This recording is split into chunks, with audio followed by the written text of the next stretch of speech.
A very good evening to all present here in today's first expert talk under the chapter of Women in Big Data, which was launched in India.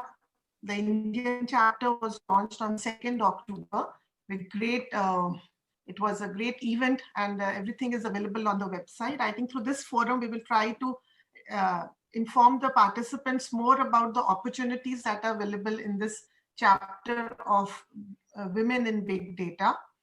And I take this honor to welcome Dr. Deepak Garg, our very first expert on this talk, which is in Vidya. And I'll just give a very brief introduction of Sir. To start with, that's a common saying in India, naam hi kafi hai. So if we talk about Dr. Deepak Garg, I think Deepak Garg, naam hi kafi hai.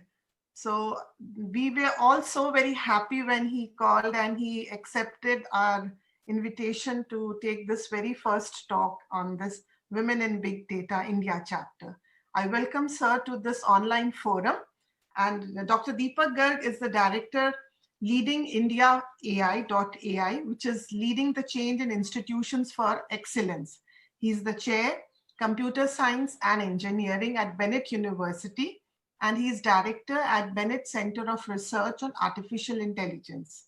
His research group focuses on multidisciplinary applications of machine intelligence for research in smart living and better healthcare. His research also works extensively for solving challenging problems in the domain of healthcare, bioinformatics, cyber physical systems, Internet of Things with the help of advanced algorithms for machine learning and deep learning. He is leading the largest development, skilling, and research initiative in AI in India with more than 1,000 institutional collaborations. He's a chief consultant for algorithmguru.com. He has done his PhD in efficient algorithm design in 2006. He served as chair of IEEE Computer Society India, IEEE Education Society 2013 to 15. He has handled funding of around Indian INR 500 million, including Royal Academy of Engineering UK on MOOCs, machine learning and AI. He has more than 100 publications with more than 850 citations and with a Google H index of 15. He has about 20 years of experience, more than 20 years of experience, and he has delivered about more than 300 invited talks and conducted more than 100 workshops and more than 15 conferences across the country. He has supervised 15 PhD and 35 PG students. His research is in reinforcement learning, deep learning, data science, artificial intelligence, machine learning, natural language processing, and algorithms. He's passionate about quality of higher education in India and works extensively on MOOCs and pedagogy space. He is also a blogger in Times of India named as Breaking Shackles. Professor Garg is an ABET, USAP, NBA and NAC expert. I can go on and on, you just click his name on Google and you get so many things related to it. So you can all visit the details at gdeepak.com. With this very brief profile, sir, it is an honor for the India chapter Women in Big Data to launch our very first expert talk under the head Vidya by yours. Thank you so much, sir. Over to you. Thank you, madam, for this wonderful introduction. And it is my privilege and honor to be the speaker for chapter in Big Data for women.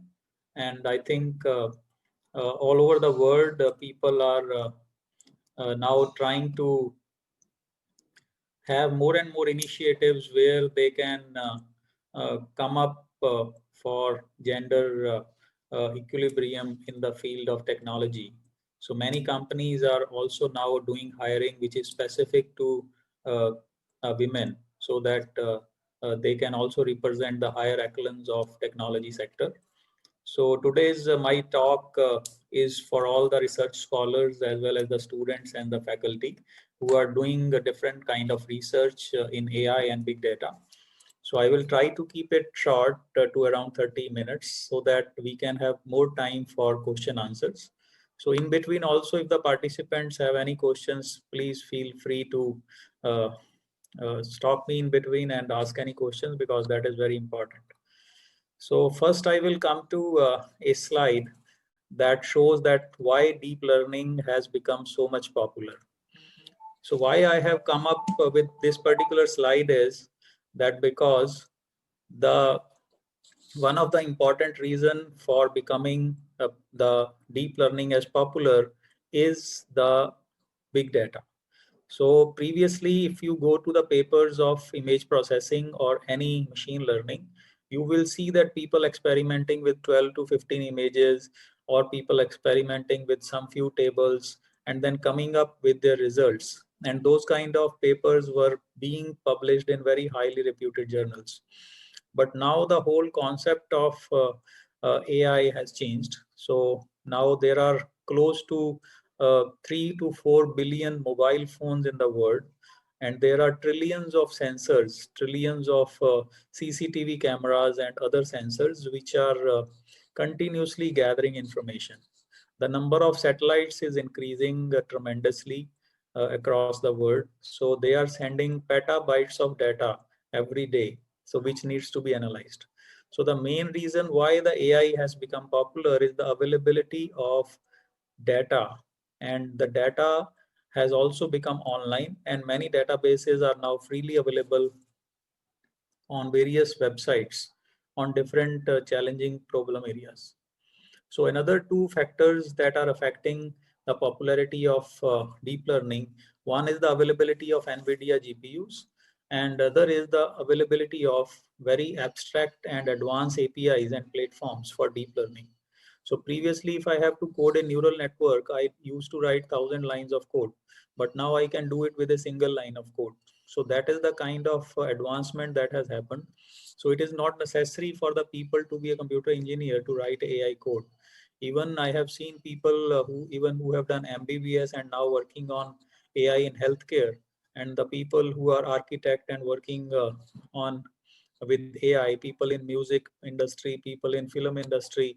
So they are also working on some AI applications, and with a little learning, they can also kind of jump onto this bandwagon. So in this figure, you also see the magic of big data. So if you see on the x-axis, there is that represent the amount of data. So as we go to the right side of the axis, it will become kind of a big data. So unless the data is not large, you cannot see the actual performance of any AI model. So you see all the graphs, they are increasing as the data is increasing. And the largest performance you see in the large neural network curve. So that means that if you have large data, that means if you have big data, and if you have a deep neural network which has large number of network layers, neural network layers. So that is an ideal combination for having the best accuracy of any AI model. So that is the magic of big data. You can see, means if the data is small, you can see that all the curves are very near to the zero uh, of the accuracy level, or very low accuracy level. So that means without big data, it will not be possible to find out the patterns that we are looking for. Without big data, it will not be possible to develop autonomous cars. Without big data, it will not be possible to do sentiment classification or run recommendation engines. So everything is dependent upon big data. So there are three kinds of things that we do with the big data. One is detection, one is prediction, and one is generation. So while we are saying detection, so that is very important, as there are companies who are now sitting on the piles of zettabytes and petabytes of data. So unless they don't make use of data, then it will kind of become useless for them. So if you see the latest examples in natural language processing, where we are using GPT-3 and other models now. So also in language translation as well as text translation as well as other important applications, the pattern detection is very important. So that companies are having billions of lines of data, audio files or text files, or they are collecting like data of all the books in a library, so that they can help with the text processing applications. So all this is dependent upon the availability of data in different formats. And in most cases, the data is not structured. So there comes the importance of big data. So in the detection, we have different applications like image interpretation, human behavior, and identity abuse and fraud. So these are the applications which we can talk about later. Similarly, in the prediction, we have recommendations and collective behavior. For example, if you are going to a Swiggy or Zomato website, you are looking for recommendations of some food items or hotels or food joints, or you are going to Make My Trip, or you are going to Amazon for product recommendations, or Flipkart. So all those kind of applications, they come in the prediction category. Then this new category which has come up is generation, where we are generating new music with the help of AI. We are generating new design, for example, new fashion architectures, new building designs. We are also generating new paintings. So many of them have been auctioned in auction houses, more value than the paintings which have been created by humans. So this all generation is also dependent upon a lot of training of those models. So for training, you also need many such artifacts to train the models. So again, the importance of data comes over there. So these are the applications if we divide them from the point of view of the input. So if your input is images or video, then it comes in the computer vision category. If your input is audio files or speech files, then it comes into the audio processing applications. And if the input is text, then it comes in the natural language processing applications. So some of the very popular applications I have given below, which is about precision agriculture, learner profiling, video captioning, etc. So if we come to precision agriculture, so it is like a tractor robot, where the tractor robot is fixed with some boxes of, let us say, fertilizer as well as water, as well as pesticides. So it works like a laser printer, means if you want to spray it out on the plants, depending upon the condition of the plant. So there is a lot of saving in the resources, because instead of just throwing the pesticide all over the field, you will be very precisely giving it on the roots of the plant. Similarly, the water will be saved a lot. So there is kind of 400% profitability that has been seen in some of the Israeli farms with the use of precision agriculture. Similarly, we see learner profiling in many of the online education systems now. The online tools can find out which learner is proactive, which learner is confident and enjoying the video. All those kind of learner profiling has become possible with the help of image processing using big data and AI. So I'm not going into the details of all these applications. If any of you has specific questions, definitely then we can handle it at the end of the talk. So these are some of the popular applications. So many people say to me that whether AI is future or not. Then I say to them that AI is not the future, AI is already there. So when you wake up in the morning and you open your mobile phone with the help of your face or your biometric, you are actually using artificial intelligence.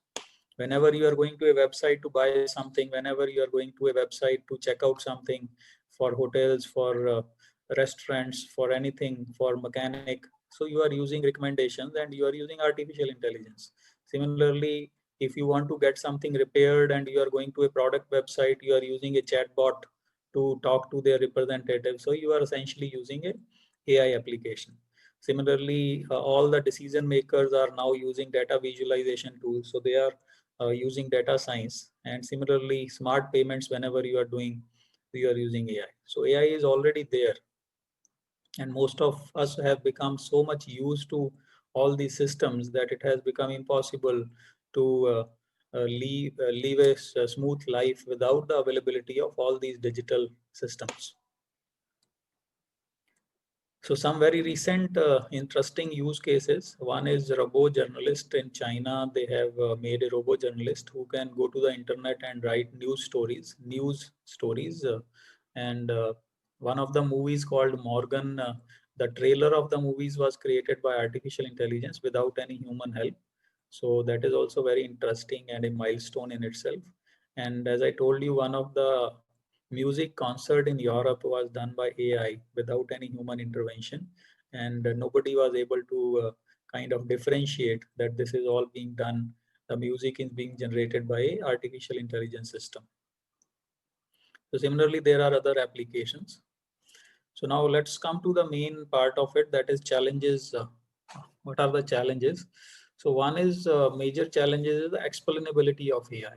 So as we are now dealing with a lot of data in different formats, whether it is images, whether it is social media updates, whether it is audio files, whether it is camera feed.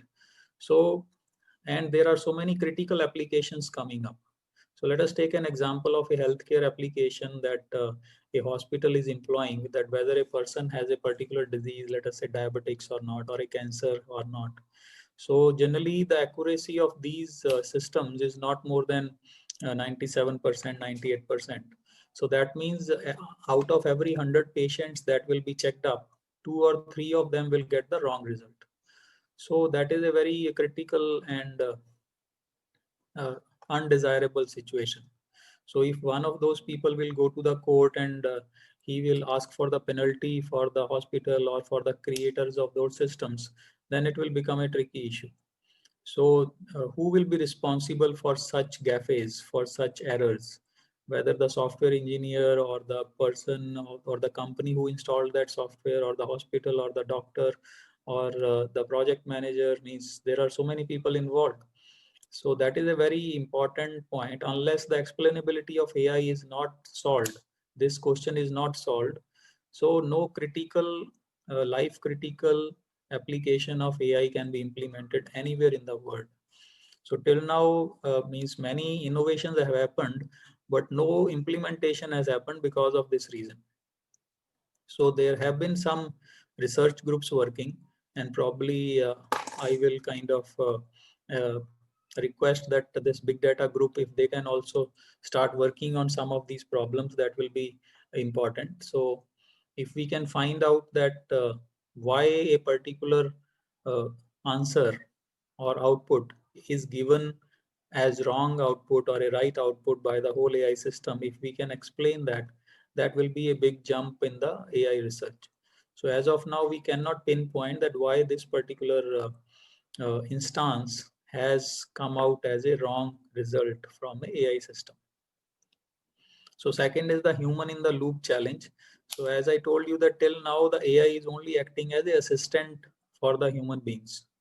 So we need a human in the loop. Otherwise, there is a chances that the AI itself can become the controller of the system, and that will be a very sad state in the human race. So AI can take over. So it is very essential that all the systems are designed such that there is a human in the loop. And then we have a data dependency issue that as of now, AI will fail if we don't have the availability of data.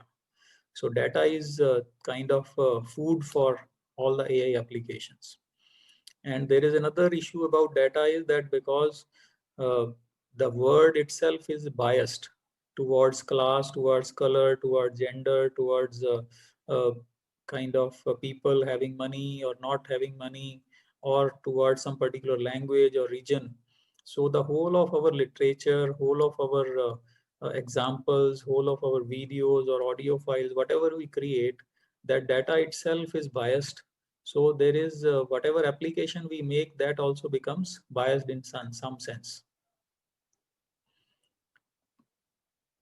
So that's why means it is called means the whole AI system is data dependent. So if any of you have questions, you can write it in the chat box.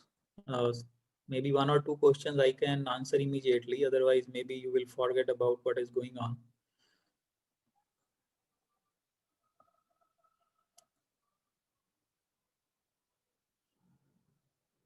So one of the participant is saying that speak in Hindi, but I think the whole conversation is happening in English because this is a technology workshop and all other participants will understand in English.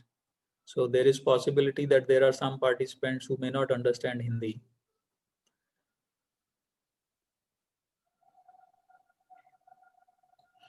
Okay, the next challenge is the probabilistic nature of AI.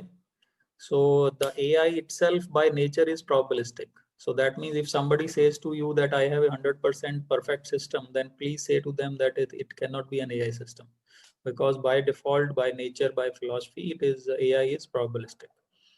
Then we have a carbon footprint of GPUs that some people say that because of AI, we will be able to save the planet and global warming can be reduced. But I think it is happening in reverse also because of the use of GPUs, big data centers. Because of big data, we need a lot of storage. We need a lot of processing to again retrieve that data. We need also backup storage and all. So a lot of big data centers are coming up who takes a lot of energy and who release a lot of gases which are harmful for the planet. So we need to also do some research on the carbon footprint of GPUs. And then we come to compute localization. So whatever algorithms you are working on big data or on AI, so if you are, let us say, using the cloud computing servers of Microsoft or IBM or Cisco or NVIDIA or Google, so all your innovation, the algorithm that you are writing, the models you are making, the parameter values you are using, all are being openly kind of leaked to those particular multinational companies who are controlling those cloud services. So this is similar to data localization revolution that is going on, that we need to have a compute localization also, so that the computation of all our work is done locally in our country. Sir, I can't understand the compute localization. Okay, so compute localization means, let us say if some of you are using Google Colabs for running your AI model. So what you are doing is whatever you are writing program, so you are feeding it into Google Colabs. So the whole program is available to that particular server.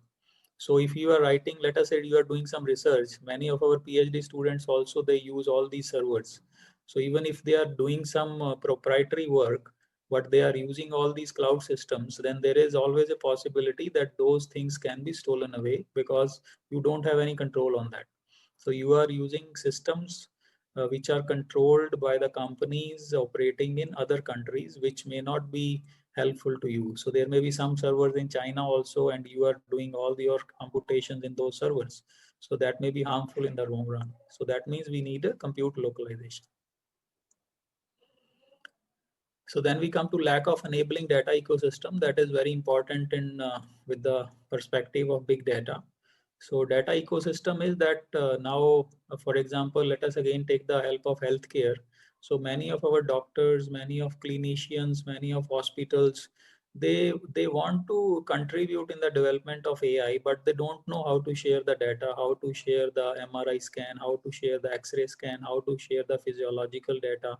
So because there is no data ecosystem, they don't know how to anonymize those records. They don't know how to transfer those records. They don't know how to save those records. And they don't know how to manage all those records and how to make it as an integrated system so that the researchers or the education institutions or the AI labs can use that data for the purpose that will be useful for the whole community. Even the hospitals and clinicians can make money out of it, but because of the lack of data ecosystem, these things are not happening.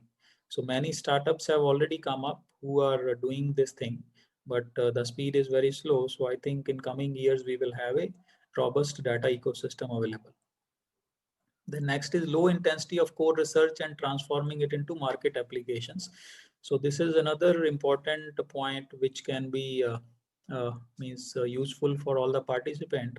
So now whatever projects are going on for all undergraduate research or postgraduate research or PhD. So even if you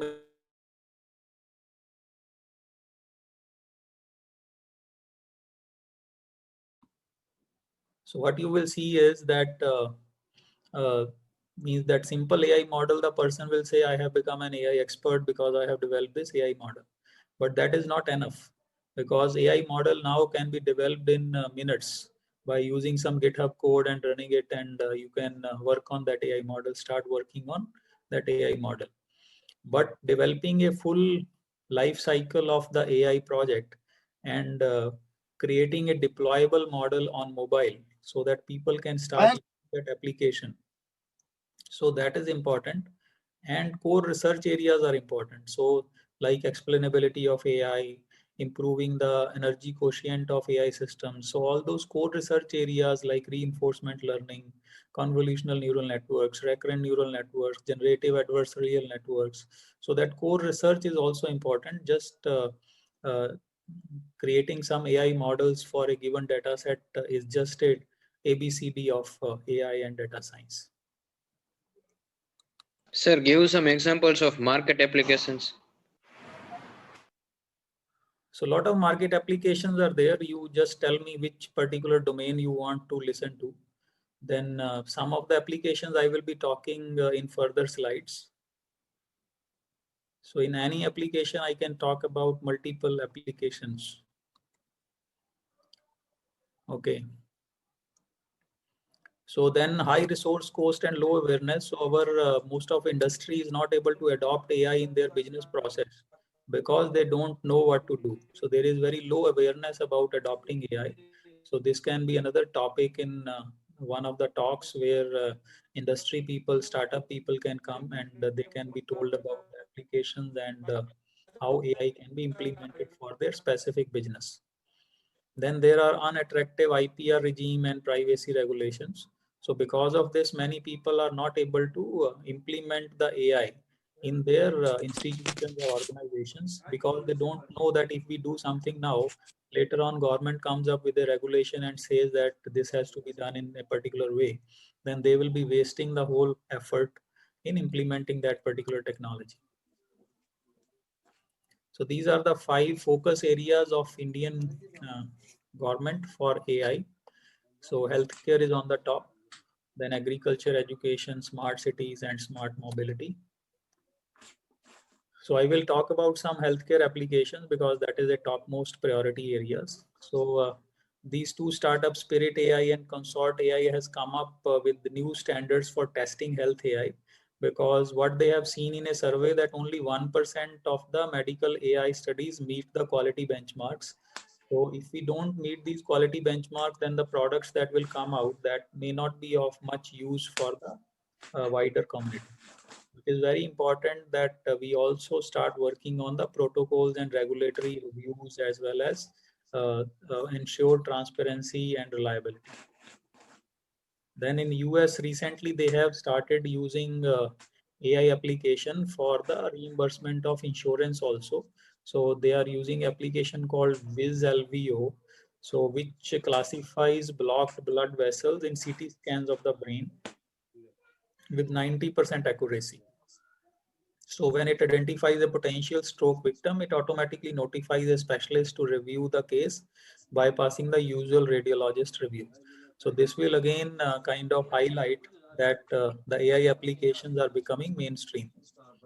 Then University of Utah has designed a prosthetic leg, as well as they are working on a prosthetic hand as well as other organs of the body, where they have innovated it in a very new way.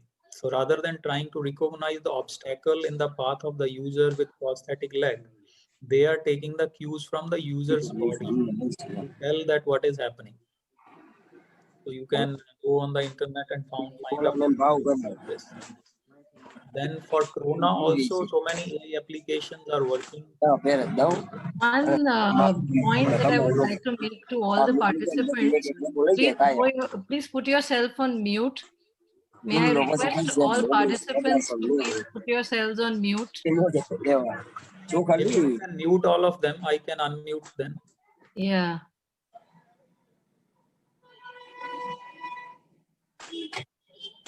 I'm going to. Yeah, I have done that. Thank you. Thank you, Sam. I was actually explaining. Okay, so then very other interesting application that is being implemented now is from patient to health records. So like we have Alexa by Google, similarly they have developed a very small application called Suki. So doctors, instead of writing, they can simply speak up and all the patient records will be recorded. So for example, if the doctor says, Suki, the patient is running a fever and has fluid in their lungs, then this will insert a note in the patient record automatically. Or if it says, Suki, show me the patient's prescriptions, it will retrieve the information for the doctor. Or it will say, Suki, I examined the patient, then it will automatically uh, uh, give the closing remarks on the patient's record and will enter the full description of the normal exam. So this has been able to save 70% of the doctor's time. And this particular application is already deployed in unified women's healthcare system in US. So then another very important application is a algorithm called In Silico, which is the name of the company, to sift through petabytes of big data or biochemical data to find potential drugs in 21 days. So it is using generative tensorial reinforcement learning algorithms. So otherwise means these kind of things used to take years to process, but now it can be done in the matter of days and minutes and hours. So this model produced 30,000 candidates, but with the help of AI, 6 of them were selected. And one of those 6 did inhibit the enzyme in mice, which they were able to develop a vaccine or something. So it attracted partnership from the top pharmaceutical companies. Okay, so this is a view of a supercomputer in our lab, NVIDIA DGX-1 V100. So it was installed in our lab in November 2017, and at that point of time, we were the first one to have a deep learning supercomputing system as part of leadingindia.ai. So this is some of our collaborators in leadingindia.ai, which includes Brunel University London, University College London, NVIDIA, Amazon, edX, Royal Academy of Engineering, AICT, Newton Bhabha Fund. So thank you for the talk. I have tried to make it brief. Now I will request all the participants to ask whatever questions you want to ask. Thank you so much, Dr. Deepak, for that insight into multidisciplinary applications of AI and machine learning. So the students can and the participants, you can put across your questions in the chat box, or you can raise your hands. I can unmute you. In the meanwhile, it is better if they write in the chat box. Yeah, that will be easier. So, so there is one that has come across. Are all these AI applications open source, or are they proprietary software developed by the companies? Okay, so many of these are proprietary, but if you go to the GitHub, then you will find millions of different software and AI models available, which are available free of cost, which are open source. But definitely if there is some startup and it is doing something on a particular application, then it cannot be open source, otherwise means startups will not survive. So there is a mix of things, means all open source contribution on GitHub are available, but these specific applications that I have discussed, definitely they are proprietary. Thank you so much, sir. Yeah, others, please ask the question. It is very important. Whatever doubt you have regarding AI, data science, or any other futuristic technology, so please go ahead. If you are doing a research here. or PhD on some specific topic and you are stuck somewhere, you are welcome to ask. I will try to answer.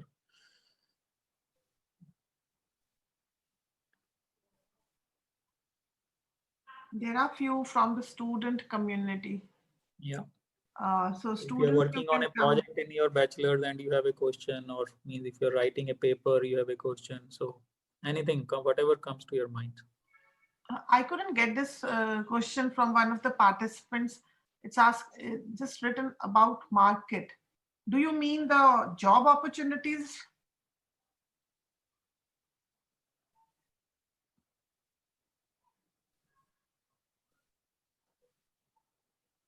No.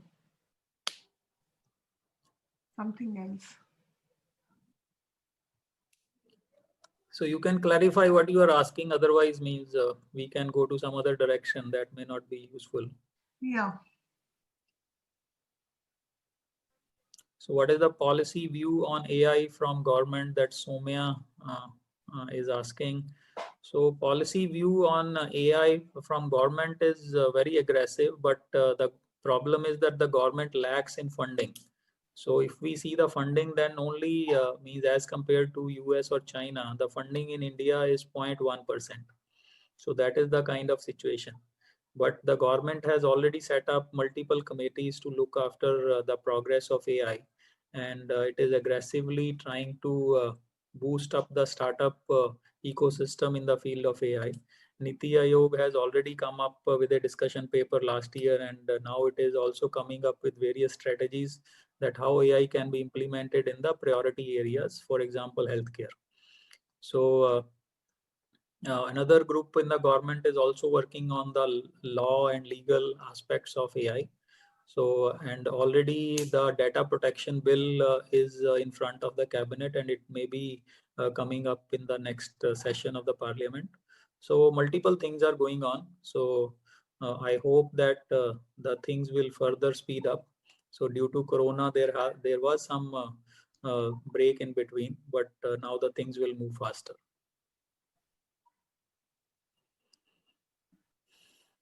Okay, market applications of companies, Madhav is asking. So Madhav, let us talk about the insurance sector as one example, or banking sector. So there are multiple applications happening in that field. For example, in insurance, so if you want to get an insurance for a accident in the accident prone car, means your car has got some damages, then now there are applications, AI applications available who can automatically assess the damage of your car and find out what can be the solution. So the time to get your claims get reduced. Similarly, those people now who are applying for loans to banks, so the AI system is trying to assess those applications without any bias. So that is another very popular application with the banks. Then there are people who are trying to implement AI for the security in banking system, or the security in the overall IT network. So another Thank you, sir. question is, how can academia and industry partner with AI innovation? Is there a platform for that in our country? So there are different platforms available. For example,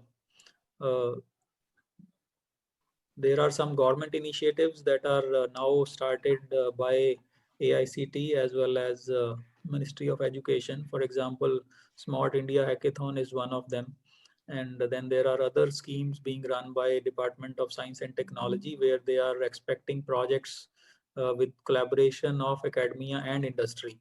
So unless you don't have industry on board, your projects are not even eligible for consideration. So then there are some private initiatives which are going on. For example, you can see Vadwani AI is there, who is working for social innovation. So they are also incubating around 200 plus startups, and most of them are in AI space. So there are some other incubators who are working in the country, and most of the startups in those incubators are from AI. And some of them are also working with academia because they need also a good manpower, quality manpower. So a lot of internships are being coming to different academic institutions from the industry.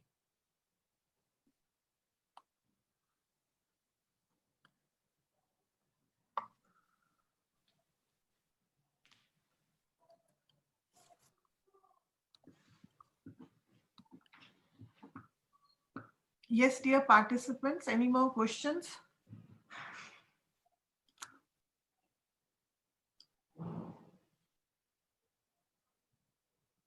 There are many from second year and third year students I can see from my university. Yeah.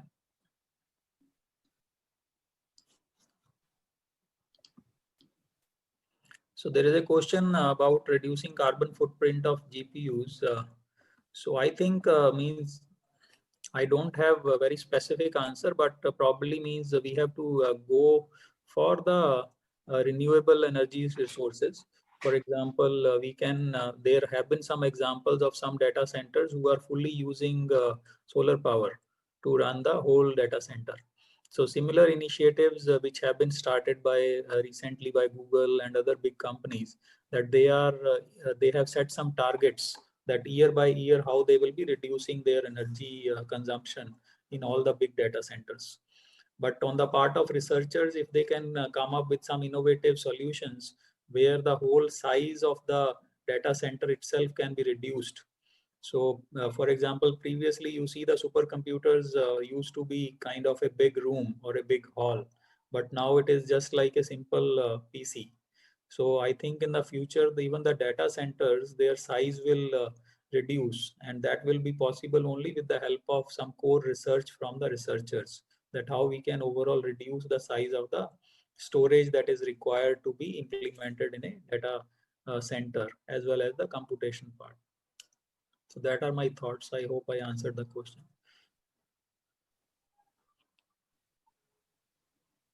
So if there are no more questions, probably we can close and you can continue with your discussions. Yes, I think, thank you so much, Dr. Garg. And as I said, the students and the participants who are here, they can visit his website. It's www.gdeepak, that's DEEPAK.com. And they can connect and send across and connect to Sir, those who are interested further. It's really very, exciting to see Dr. Deepak Garg's website and his work in this area, which is multidisciplinary. Thank you so much, sir. We look forward to more such sessions in the times to come. And thank you so much for your valuable time. So, thanks a lot to Madam, you and the whole team of your chapter. Yeah, and Women I in hope Big that Data. your chapter will grow in size and importance in the coming days. Yes, sir. So thank you so much. I would take this opportunity now to introduce one of our directors, Dr. Soumya Moni, who is over here with us. And the Women in Big Data chapter, the India chapter, is led by